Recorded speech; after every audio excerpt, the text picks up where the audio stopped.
ஓம் விக்னேஸ்வரா போற்றி, ஓம் நவக்கரன் அருளை போற்றி. கன்னிராசி நேயர்களுக்கு வணக்கம். கன்னிராசி காலப்புரட்சி சக்கரத்தின் 6ஆம் இடம். கன்னிராசிக்கு இந்த வீடியோ பதிவில் ஒரு முக்கியமான தகவலை சொல்கிறேன். கன்னிராசிக்கு ராசிக்கு 7ஆம் இடத்துல ராகு இருக்கிறாரு. ராகு கலசர ஸ்தானத்தில் இருக்கிறாரு. ராசிக்கு 7ஆம் இடத்துல ராகு, 8ஆம் ராசியில் கேது. ஸோ இந்த அமைப்பில் இப்போதைக்கு இருக்குது. வருகிற ஏப்ரல் 26, 2025, அதாவது 26/4/2025 வரைக்கும் ராகு ராசிக்கு 7ஆம் இடத்துல இருப்பார். ராகு 7ஆம் இடத்துல இருக்கிறது நல்ல அமைப்பு இல்லை, சரியா? அதனால் இதிலிருந்து காப்பாற்றிக்கிறதுக்கு, இந்த ராகுபடியிலிருந்து ராசியை காப்பாற்றிக்கிறதுக்கு ஒரு சின்ன வழிபாடு இருக்குது. அதை பற்றி தான் இந்த வீடியோவில் பேச போகிறேன். முக்கியமான வழிபாடு. இது போக ஜனன ஜாதகத்தில் ராகு தோஷம் இருக்கிறவங்களுக்கும் இது ரொம்ப சிறப்பை தரும். ஜனன ஜாதகத்தில் நீங்கள் கன்னி ராசியில் எந்த லக்கணத்தில் பிறந்திருந்தாலுமே லக்கணத்துக்கு இல்லைனா ராசிக்கு 2, 4, 7, 8, 12 ராகு இருக்கக்கூடாது.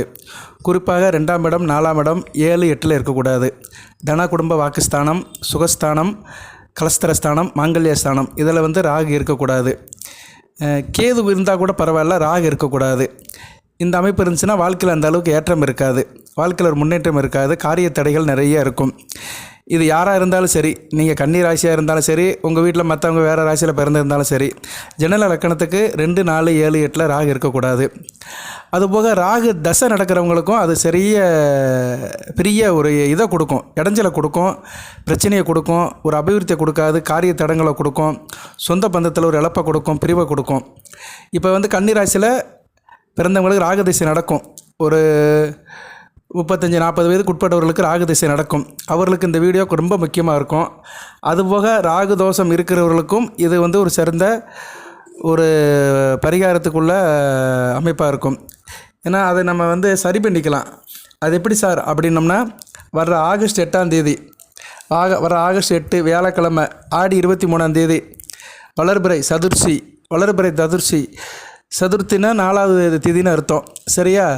அந்த 4வது திதி அன்றைக்கி நாக சதுர்த்தி வருது. சில பேர் இது நாக பஞ்சமிம்பாங்க.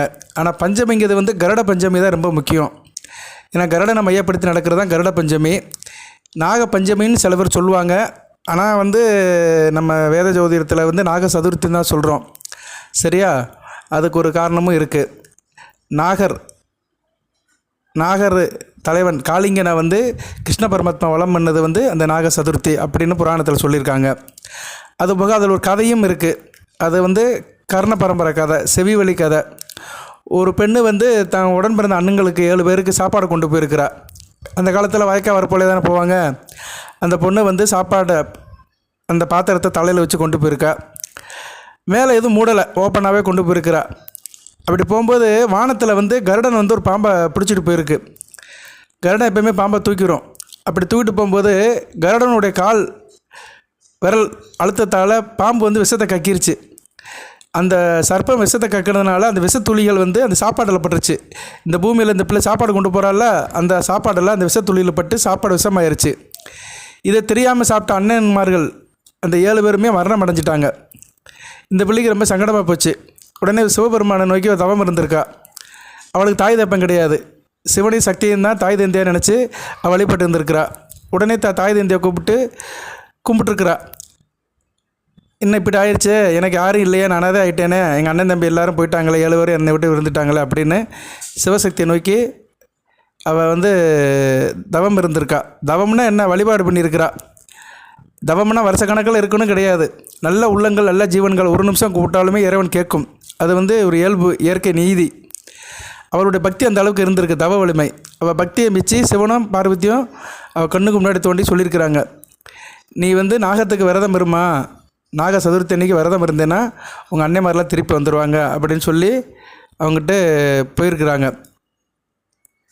அதை கேட்டுட்டு இந்த பிள்ளையும் விரதம் இருந்திருக்கிறா. அவங்க அண்ணன்மாரெலாம் மறுபடியும் உயிரோடு வந்துட்டாங்க. அதனால் இந்த நாக சதுர்த்திக்கு ஒரு மகிமை இருக்குது. நாக சதுர்த்தி அன்றைக்கி விரதம் இருந்து இந்த நாகரை வழிபடுறவங்களுக்கு நல்ல ஒரு முன்னேற்றம் இருக்கும். ஜனன ஜாதகத்தில் உள்ள இந்த ராகு தோஷமெல்லாம் நிவர்த்தியாகும்.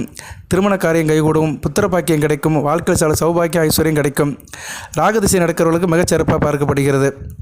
இது ஆகஸ்ட் 8 ஆடி 23ஆம் தேதி வியாழக்கிழமை நடக்குது. அது வழிபடுற நேரம் காலையில் 8:30க்குள்ளே கும்பிட்றணும். 8:27ன்னு கரெக்டாக சொல்லியிருக்கிறாங்க.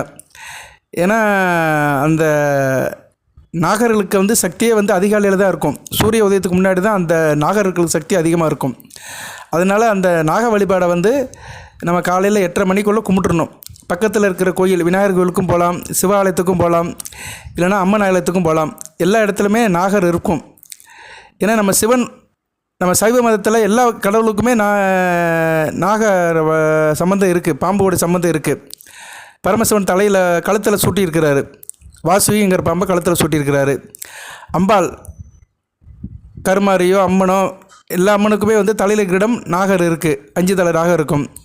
பெருமாள் வந்து அதில் தான் படுத்திருக்கிறாரு, அயன சேனத்தில் இருக்கிறாரு, ஆதிசேஷனில் தான் படுத்திருக்கிறாரு. முருகப்பெருமான் காலடியிலும் சூரன் வந்து பாம்புவாக இருக்கிறான். விநாயகரும் வந்து பூனலாக வந்து பாம்பை போட்டிருக்கிறாரு.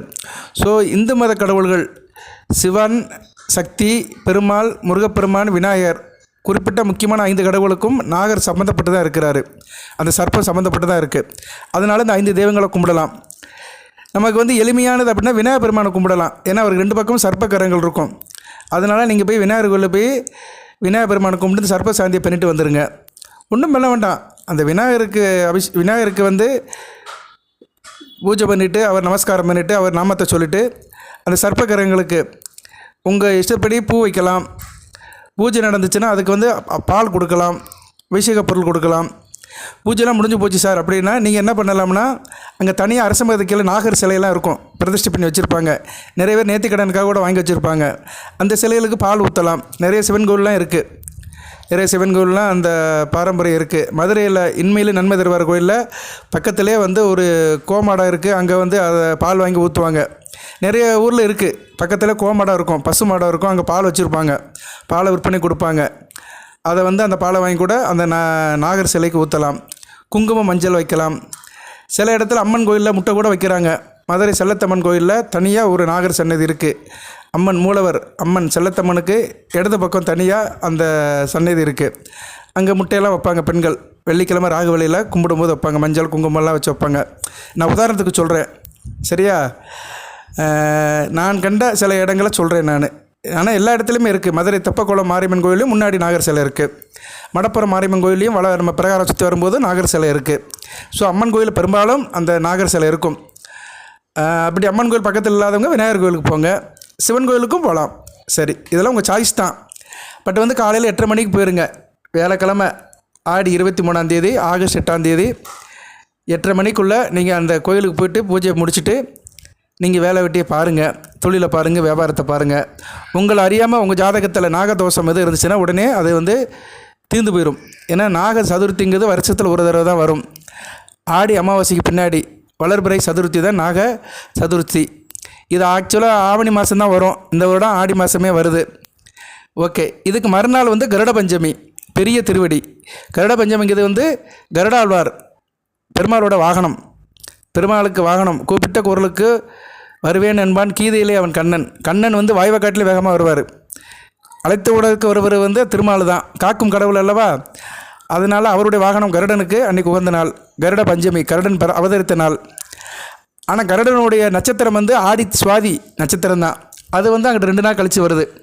கருட பெருமாள் வந்து ஆடி சுவாதி அன்றைக்கி தான் பிறந்திருக்கிறார், வித்தைக்கு பிறந்திருக்கிறாரு. தன் தாய்க்கு பிறந்து அமிர்தத்தை கொடுத்துருக்கிறாரு. அது ஒரு கதை இருக்குது, அந்த கதைக்குள்ளெலாம் நம்ம போக வேண்டாம். ஆகஸ்ட் 11 ஆடி 26ஆம் தேதி ஞாயிற்றுக்கிழமை தான் சுவாதி நட்சத்திரத்தில் வருது. அன்றைக்கி வந்து கருடன் பிறந்த நாள். ஆனால் திதி வந்து பஞ்சமி திதி வந்து 9ஆம் தேதி வருது, ஆகஸ்ட் 9, ஆடி வெள்ளிக்கிழமை அன்றைக்கே வருது. ஸோ இது ஒரு சிறப்பு தான். ஆடி வெள்ளி அன்றைக்கி கருட பஞ்சமி வருது, நல்ல அமைப்பு தான். நாக சதுர்த்தி அன்றைக்கி போக முடியாதவங்க கருட பஞ்சமி அன்றைக்கும் போகலாம், கோயிலுக்கு போகலாம். கோயிலுக்கு போய் பாம்பு நாகரை கும்பிடலாம். சரியா? கருடனுக்கும் நாகருக்கும் ஒரு சம்பந்தம் இருக்குது. அதனால் கருட பஞ்சமி அன்னைக்கும் நீங்கள் நாக வழிபாடு பண்ணலாம். முதல் நாள் பண்ணுறது சால சிறந்தது, நாக சதுர்த்தி அன்னைக்கு பண்ணுறது சால சிறந்தது, கூடுதல் விசேஷம். கருட பஞ்சமி அன்னைக்கு பெருமாள் கோயிலுக்கு போகலாம், பெருமாளை வணங்கலாம். கருடனுக்கு தனி சென்னை இருந்துச்சுன்னா கருடனை வணங்கலாம். பெருமாள் கோயிலுக்கு என்ன நேரம் வேணாலும் போகலாம். சரியா? அதில் வந்து உங்களை நேரங்காலம் ஒன்றும் இல்லை.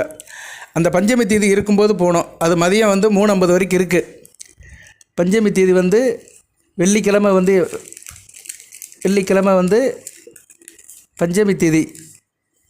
ஆமாம் இருக்குது, பஞ்சமி தேதி இரவு முழுக்க இருக்குது. சரியா? வெள்ளி முழுவதும் இருக்குது. நீங்கள் போகலாம், ஒன்றும் பிரச்சனை இல்லை. வெள்ளிக்கிழமை வரைக்கும் இருக்குது. நீங்கள் ஈவினிங்கும் போகலாம், காலையிலும் போகலாம். போயிட்டு வர்றது வந்து ரொம்ப நல்லது.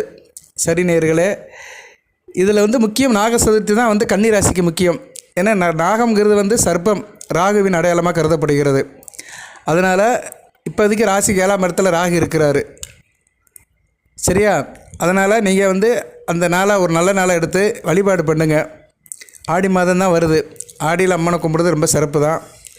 அம்மன் தலையிலையும் வந்து நாகம்தான் இருக்குது. தலையில் வந்து நாகத்தை தான் அம்மா சூடி இருக்கிறா. பாம்பாக பிறந்திருந்தாலாம் பார்வதியாம் தேவி, பௌர்ணமியில் பால் நிலவில் படமெடுத்து ஆடி. அம்மனுக்கும் பாம்புக்கும் ஒரு சம்பந்தம் இருக்குது. பௌர்ணமிக்கும் பாம்புக்கும் ஒரு சம்பந்தம் இருக்குது. பௌர்ணமி நிலவில் தான் வந்து பாம்பு வந்து சரசமாடும்.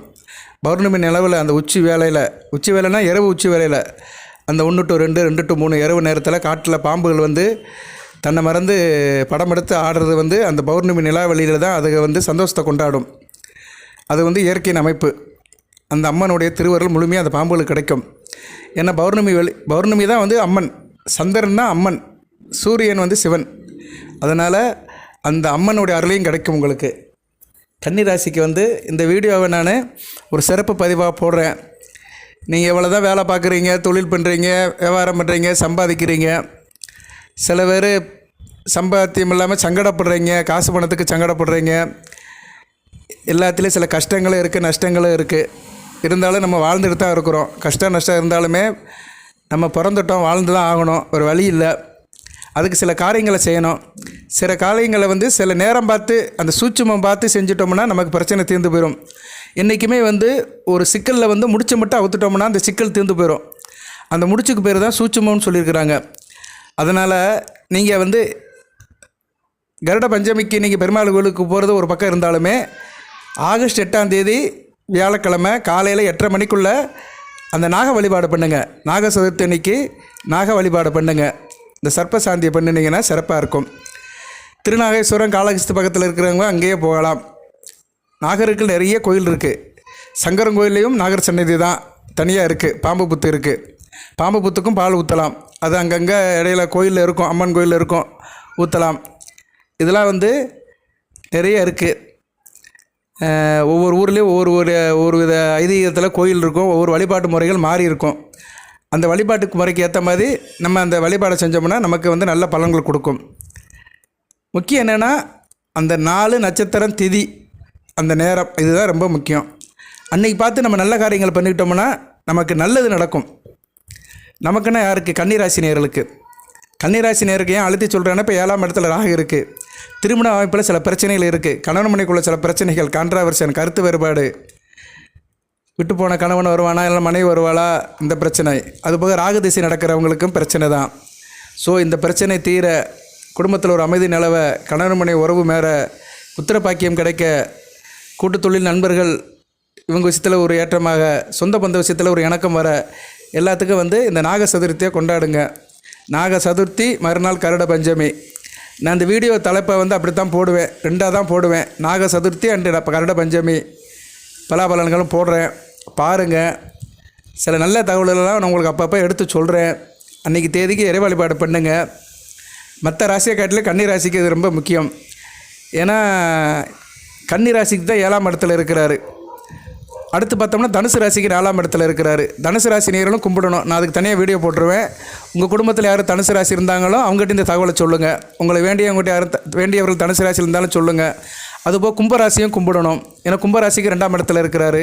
மேசராசி நேயர்களும் கும்பிடணும். மேசராசிக்கு 12ஆம் இடத்துல இருக்கிறாரு. சிம்ம ராசி நேயர்களும் கும்பிடணும். சிம்ம ராசிக்கு 8ஆம் இடத்துல இருக்கிறாரு. சரியா? அதனால் கடகராசி நேயர்களும் கும்பிடணும். கடகராசிக்கு 9ஆம் இடத்துல இருக்கிறாரு. ஸோ அப்படி ஆர்டர் படி பார்த்தோம்னா கன்னி, தனுசு, கும்பம், மேசம், சிம்மம், கடகம், இந்த 6 ராசி நேயர்களுமே கும்பிடணும். சரியா? இந்த நாகசதுர்த்தி அன்றைக்கி கும்பிடுறது நல்ல அமைப்பு. வழிபாடு பண்ணுங்க. அந்த நாகருடைய ஆசீர்வாதத்தை வாங்குங்க. நாகதோஷம் நீங்கட்டும், நல்லதே நடக்கட்டும். எல்லாமல்ல இறைவன் கன்னிராசி நேயர்களுக்கு இந்த 3 நட்சத்திரம் உத்திரம், சித்திரை, அஸ்தம், இந்த 3 நட்சத்திர நேயர்களுக்கும் சில சௌபாகியத்தையும் சில ஐஸ்வர்யத்தையும் சில நன்மையிலும் கொடுப்பார். அடுத்த வளங்களின் நலங்களை பற்றி தேக ஆரோக்கியத்துடன் தீர்க்காயுடன் நீடோடி வாழ்க, நிறைந்த வளம் பெறுக. நன்றி நேயர்களே.